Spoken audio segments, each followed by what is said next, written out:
Be patient, Joe. Good things come to those who wait. Be patient. I can still hear my mother's voice repeating those words to me. Be patient, Joe.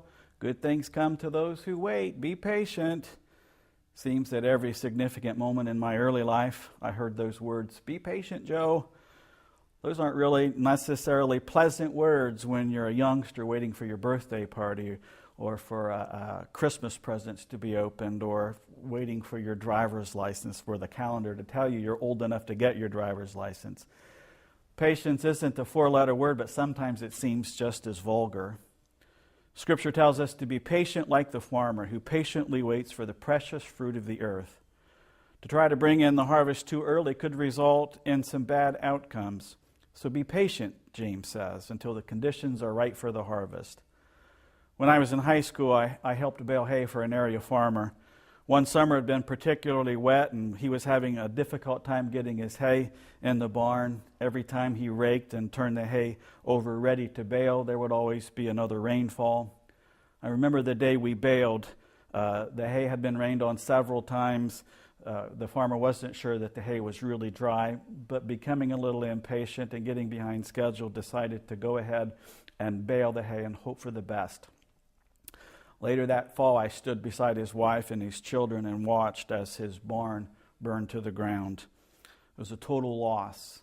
Everything in the barn was burned. You see, when moisture gets in the hay and you bale it too soon, the moisture gets trapped. It causes the hay to decompose. That decomposition then causes the hay to become very, very combustible. The farmer lost his farm and most of his possessions in the barn because he baled too quickly. Be patient, James tells us. James says to look to the farmer as an example of patience for those who patiently wait for the precious fruit of the earth. I wonder how many good and noble causes have resulted in total loss because we impatiently rush the process rather than patiently waiting for the right time.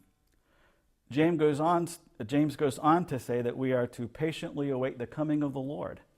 When the time is right, when the harvest is perfectly ripened, when all the conditions are perfectly aligned, when it is finally the right time, then the Lord will tarry his return no longer, and then we will see the coming of the Lord.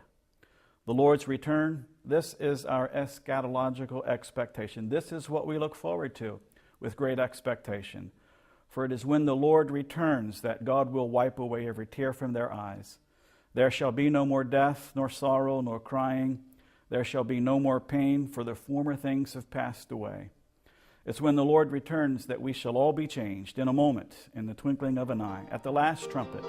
For the trumpet will sound, and the dead will be raised incorruptible, and we shall be changed. So be patient. Be patient, for the Lord will return. The time of his return is at hand.